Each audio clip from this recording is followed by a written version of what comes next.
30%, kembali ke ini lagi. Jadi kalau anak-anak sosial itu dipaksa ke bis, memang nggak bisa. Iya. Tapi ini salah satu program yang kami buat gerakan ini Pak. Jadi masih pakai Scratch. Iya. Masih sangat mudah sekali. Jadinya buat anak SMP pun udah bisa main kayak gini ya. Ya walaupun memang butuh kesabaran tadi Pak. Gitu ya.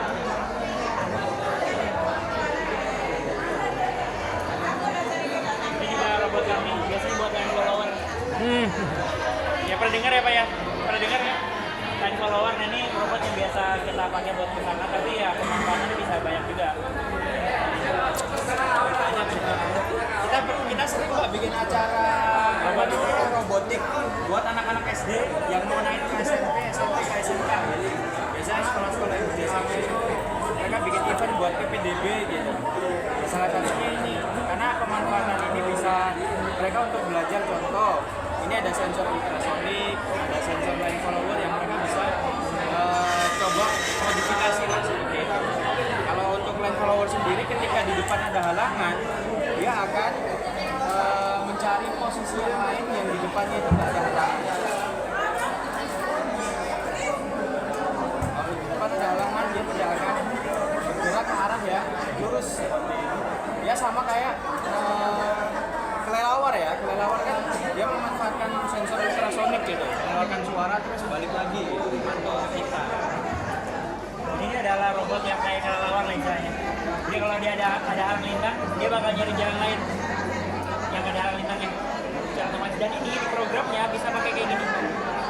Jadi tadi Scratch yang kita bahas, itu tuh pemanfaatannya banyak banget. Bahkan bisa buat robot kayak gini. Bahkan robot kayak gini yang kita lihat rumit, ini programnya sesimpel ini. Kayak gitu. Ini biasa buat di industri ya berarti ya. Iya. Di gudang, di warehouse. Ini simpel Pak, contoh ya.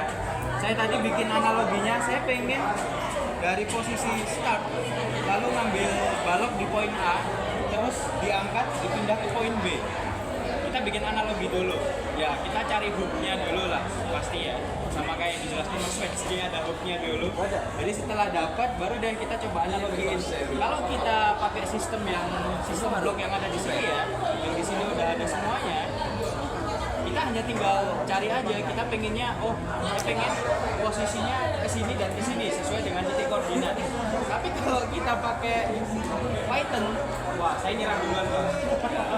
Karena Python memang rumit gitu, apalagi walaupun kita orang IT, Python ini agak repot kalau belum tahu frasa dan bahasa dari programnya. Ini kalau di pelajaran matematika Bapak Ibu, karena saya dulu guru matematika gitu. Ini tuh sebenarnya aplikasi dari materi koordinat. Ini kan ada X tadi itu.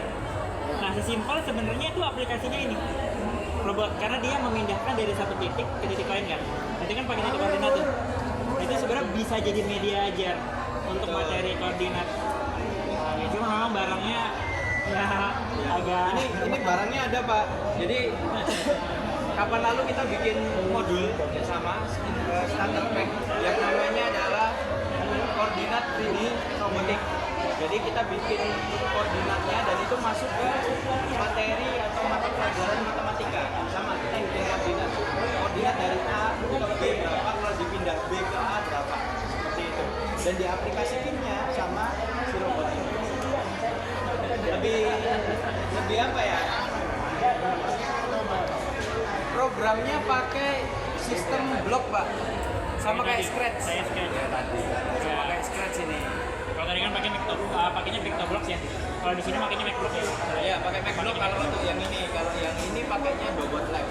Tapi prinsipnya sama kayak blok-blok tadi yang kita bahas. Kayak modular lagi ya. Ya. Sistem lab.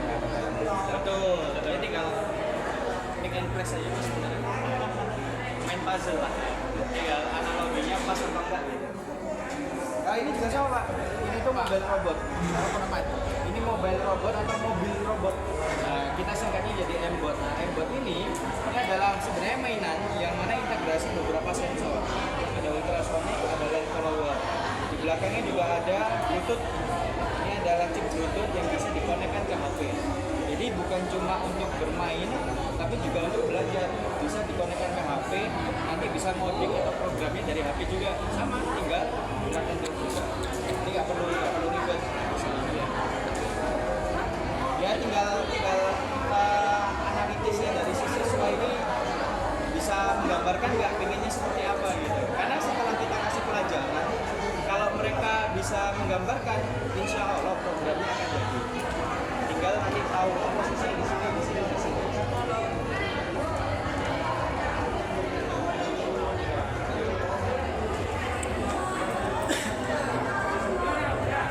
Udah kalau mau dilihat dulu Pak, kalau penasaran tapi ragu mau ngambil, nggak apa-apa, asal dibalikin ya, jangan dibawa kabur. Ini sensornya banyak banget ada ultrasonic Pak. Ada sensor cahaya juga.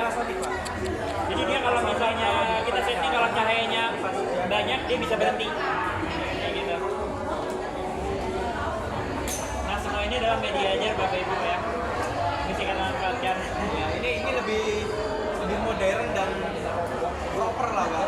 Kalau di Mas Reski menjelaskan kan bikin dari kertas lah, bikin bulatan dan teleskop. Nah ini lebih propernya dan spesifik ke mata pelajaran.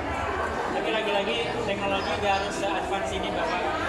Kita bisa temukan teknologi yang lebih simpel tapi tetap punya manfaat yang baik. Nah, ini kebetulan kami punyanya ini, jadi ya ini tetap legend gitu ya. Tapi nggak semua teknologi itu rumit. Ingat nanti ada 90 tools AI, silahkan deh